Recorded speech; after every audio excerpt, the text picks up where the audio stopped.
How's it going, guys? Andrew here with Justified EDC, and today I wanted to bring you guys a video on a new maker that I discovered in, I don't know, probably the last year.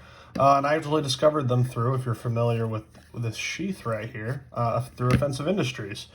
He did a collaboration with him a while back with Corvus Combatives on those, I think they call them the El Nino. It was a reverse edge blade. It was back before Josh was making his own knives.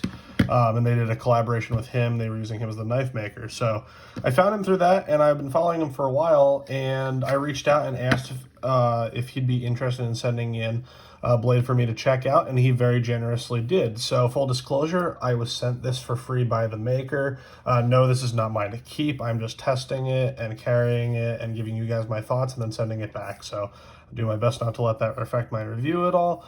But this is and from what I found online with his models, this is the Verna XL. And this is a really cool knife. I'm a big fan of this. It doesn't I should say it this way.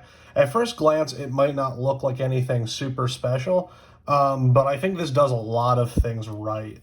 And I'm a big fan of it as an EDC fixed blade. So as you can see me here testing the grips, the first thing is, well, you know what? ADHD brain here. Let's get specs out of the way before we get too far into anything. So you have a 3-inch blade here, 4-inch handle, overall length of 7 inches, if you can do math. You have an 1/8-inch stock thickness, which is great. And it comes down to a decently thin edge and a very, very sharp secondary bevel. So also you can see his maker's mark on there, which is pretty cool. When I was talking to him, we were talking about how it was nice that it was like decently thin, but not so thin that you were worried about using it a little bit harder. He wanted to make this a kind of well-rounded EDC knife, work knife that can still slice well, but have some added capabilities if you needed to push it a little bit harder. So blade is made out of Nitro V, which is a great stainless steel that when heat treated properly can be just an excellent knife. A lot of custom makers see it. We're actually starting to see it a little more on the budget end in terms of production folding knives, especially coming out of China, Taiwan, Japan, that kind of thing. But a lot of custom knife makers use it, and the heat treat on this I found to be very good. I've been using this for several weeks now, and the edge is held up great. I don't feel any nicks in the blade, maybe one like right here, but still very, very sharp. I used this for breaking down cardboard, which is I was surprised with it not being the thinnest grind in the world, how well it cut. But yeah, I've used it to process cardboard, all my normal EDC tasks, opening up boxes, cutting tape, cutting strings, food prep, anything you can really think of. I carry this at work a couple times, and it did great. It's an awesome knife, and it's aided by the fact that it is using an Offensive Industries deep carry pocket sheath. You guys know I'm a big fan of those. The other thing here is I mentioned in my first impression of this knife in one of the new Knives and Gear videos that I did that the wrap, I actually thought Josh from Offensive Industries did this, but actually BW Knives got taught by Josh how to do this wrap, but it's very well done. It's I actually can't tell if it's epoxied or not, but it's very tight. It's not moving around at all. Has that nice faux race skin under wrap. Just really nicely done. Feels great. It's not going to slip out of your hand in any grip like that. And the retention on the sheath is great as always. Not worried at all about that. Sheath is ambidextrous, can go in either direction. Discrete carry concepts, clip, which you guys know I'm a big fan of. And I really like this matching red and black pattern here. I'm not usually a big fan of bright colors on my EDC stuff, but I actually really like this pattern. So that's very cool. Another thing I wanted to point out here is that actually getting into the handle, which again, very neutral handle. It works in all of your grips, which you guys know I'm a big fan of. When I first got this, I kind of was like, oh, it's just kind of like another like Quaken-esque kind of blade shape. You see a lot of small knife makers making their own version of the Quaken. And I was like, oh, it's whatever, it's cool, but nothing special. But as I started to look at it more and I started to use it more, I noticed this is not your typical everyday Quaken.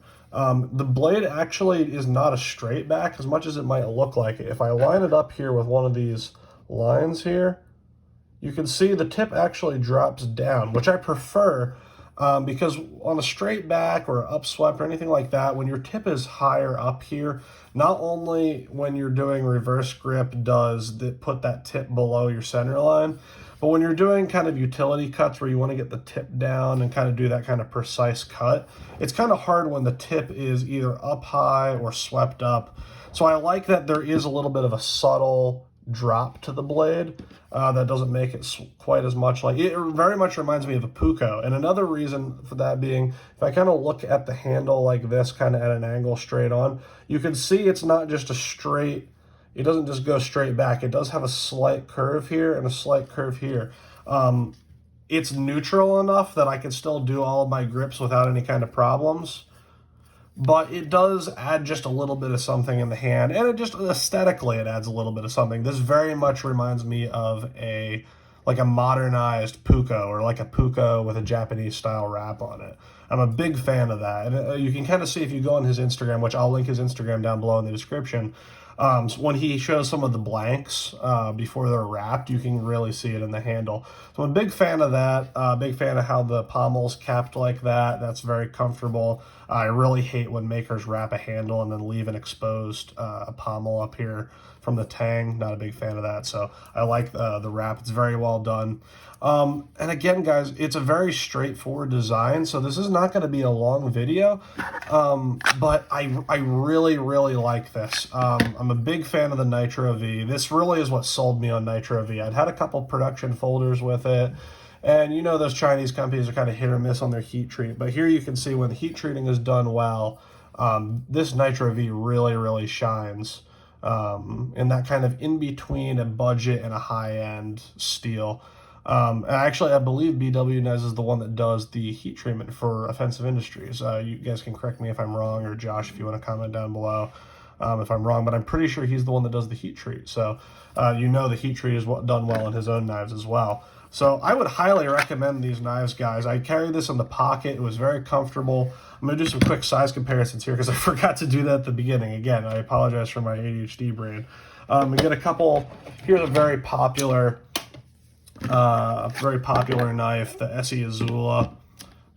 So here you can kind of see a little bit bigger than the Azula.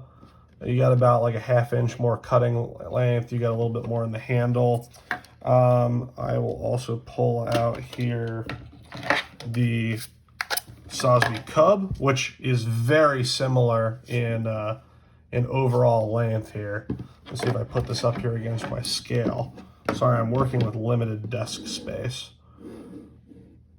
You can see overall, in terms of both cutting edge and handle, they're very similar, and they actually feel similar in hand, even though they are very different knives, I would say. So there's the Sosby Cub, Offensive Industries Varger. Again, very similar sized knives. I think you get just a hair more cutting length on the Verna XL, a little bit more in the handle on the Varger.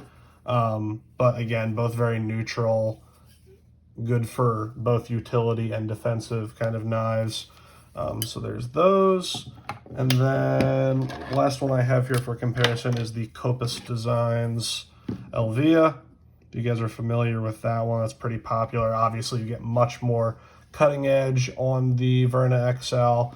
And then if I line the handles up, actually in terms of grip area, they're pretty similar if I line those handles up there. So there's a couple of size comparisons for you guys. I'm just going to put these sheaths away while I'm talking here, but I'm a big fan of this guy. He's been very communicative, very open to feedback, just a really nice guy. So highly recommend you guys checking out his knives. A lot of them, I know you guys are big fans of. Anyone that watches my channel usually is a big fan of these Offensive Industry sheaths. He does a lot with those sheaths. And I think just overall some really cool designs. He has a really cool one recently that, again, neutral kind of handle, but with like a Warncliffe, almost sax-esque blade that I'm really interested in trying out with some like micarta. So definitely check his Instagram out, guys. Give his knives a chance. Give him a follow. And as always, I will see you guys in the next video.